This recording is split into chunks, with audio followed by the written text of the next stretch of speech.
উঠাও উঠাও উঠাও।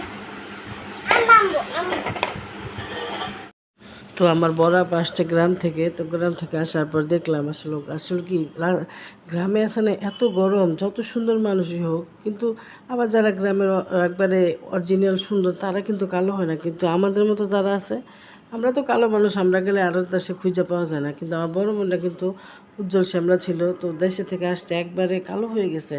তো বলতেছে যে আমি আসতে আসতে 2-3 দিন হয়েছে কিন্তু আসতেছে না, আমার গায়ের রং দেখে কেউ চিনবে না, এই জন্য আমি আসি না।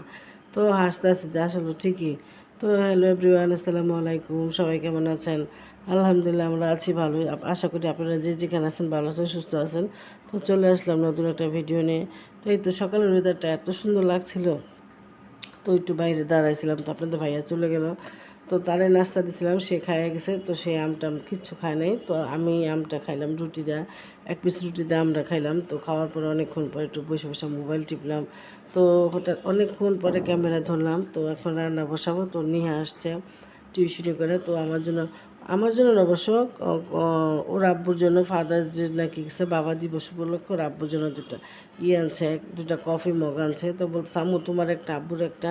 তো এই তো দেখে আসলে ভালোই লাগে, ও দেয় আমার বড় মেয়েও দেয়, ওরা দুজনই আমাদেরকে মাঝে প্রায় সময় অনেক উৎসবে গিফট দেয়, তো ভালোই লাগে, আসলে খারাপ লাগে না। ছেলে মেয়ে যখন বাবা মাকে ক্ষুদ্র কিছু দেয় না, আসলে অনেক ভালো লাগে। তো আসলে ছেলে মেয়ের কাছে কিন্তু বাবা মা অনেক কিছু আশা করে না, ছেলে মেয়ের ভালো ব্যবহার আচার করবে, ভালোভাবে কথা বলবে বাবা মার সাথে, এইটি হলো আমাদের আশা, আর কিচ্ছু না। তো ছেলে মেয়ের কাছে আশা করার কিছু থাকে না, তো ওরা ভালোবেসে যা দেয় তাতেই কিন্তু আসলে ভালো লাগে। তো মগগুলি আসলে দরকারও ছিল, আর আমি অনেকদিন যাবত মগ কিনবো করি কিন্তু কিনি না। আর আগে ছিল 99, এখন হচ্ছে 90+। তো সব জিনিসের না কেমন দাম হয়েছে, তাই আর কিনি করে কিনি না, চায়ের কাপ বহুত আছে তারপরে কিনি না। তো ভাবলাম ভালোই হয়েছে নিয়ে আসতো, ছোটো মানুষ, মগ দুটো অবশ্য ভালোই লাগছে। তো আমি বলতেছি আমি হলে 6টা নিয়ে আসতাম, তো আম্মু আমি তো জানি না, 2টাই নিয়ে আসছি তোমার লেগে আব্বুর লেগে। তো এই তো আজকে ভাজি করবো, ধুন্দুল ভাজি। তো এই এইগুলি দিয়ে না আমি না ছুলতে পারি না, তো আজকে একটু ট্রাই করলাম, দেখি যে ভালোই পারি।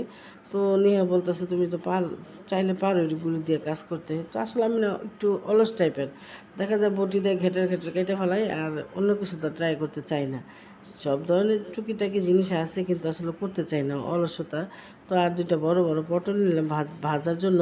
তো পটল ভাজি করার জন্য রাখছি ঠিকই, কিন্তু আসলে ভাজি করা হয় নাই। তো এটা আমার মনে হয়েছে রাত্রে খাওয়ার সময়।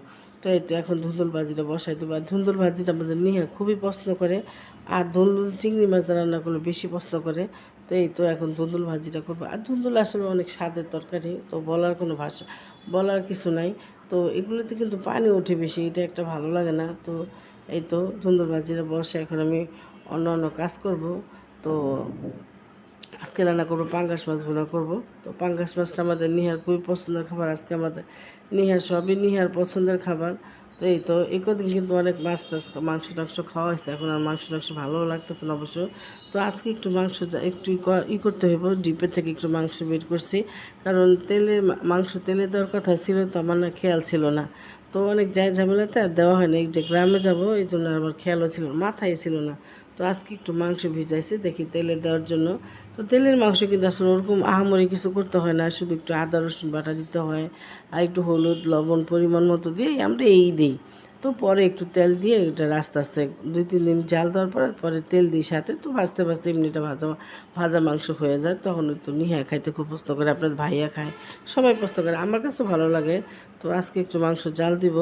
তো এই তো তো আসবে আমার আপা বাসায়, তো বইলে আসতে ফোন করছি আজ যে আফা আইসেন বাসায়, তো সে আসতেছে না, কয় আমার গায়ের রঙ এমন অবস্থা হয়েছে যে দেখলে চিনতে পারবো না। তো আমি বলছি আপনি আইসেন। তো আসলে কি ওনাদের পাহাড়ি এলাকার দেশ তো, ময়মনসিংহ শেরপুর, ওই দেশটা একটু বেশি আবহাওয়াটা বেশি একটা ভালো না, আর আমরা কালো মানুষ, আমাদের জন্য সব জায়গায় খারাপ, ঘরে থেকে আমরা কালো। তো ওই তো তো যাই হোক, আমার মাছ ভুনাটা কিন্তু হয়ে গেছে। আজ মাছ ভুনাটা দেখতেও কিন্তু খুব সুন্দর ছিল।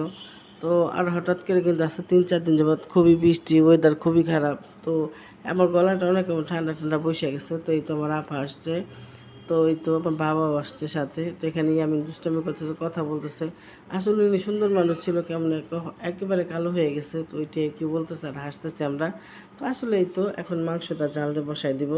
তো এই তো অনেকটা মাংসই নিছি, তো এখানে আমি আদা রসুন বাটা দিছি, আর হলুদ দিছি, লবণ দিছি, আর কিছু দিব না। তো এভাবে 2বার জাল দেওয়ার পরে এটার ভিতরে তেল দিয়ে দিব, তখন তেলের মাংস হয়ে যাবে। তো আপনাদের ভাইয়া নিয়ে আসছে কাঁঠাল, তো কাঁঠালও নিয়ে আসছে। তো আমার আপা তাড়াহুড়ো করে চলে গেলো, কাঁঠাল আর খেলো না। সেও বাড়ি থেকে কাঁঠাল আনছে, কিন্তু কাঁঠাল এখনও পাকে নেই, বলছে পাকলে অবশ্যই পাঠাবে, পাঠালে অবশ্যই তোমাদের সাথে শেয়ার করবো। ময়মনসিংহের কাঁঠাল কিন্তু খুবই মিষ্টি। আর আমার কাছে মনে হয় কি, কাঁঠাল জাতীয় ফল না হয়ে আম জাতীয় ফল হওয়া উচিত ছিল। আমটাই কিন্তু বেশি ভালো লাগে কাঁঠাল থেকে। আমাদের অবশ্য কাঁঠালও ভালো লাগে। তো এখন কিন্তু কাঁঠালটা ভাঙতাম না, রাত্র হয়ে গেছে। তো এই যে ইয়ামিন আরিফ কাঁঠাল খেতে চাইতেছে, যার কারণে ভাঙলাম। তো এই তো বাচ্চাদের খুশি, কিন্তু আমাদের খুশি। তো এই তো ওরা যেটা খাইতে পছন্দ করে অবশ্যই ভালো লাগে। তো এই তো আমার ভিডিওটা আজকের মতো এখানে শেষ করলাম। তোমরা সবাই ভালো থাকবে, সুস্থ থাকবে। আল্লাহ হাফেজ।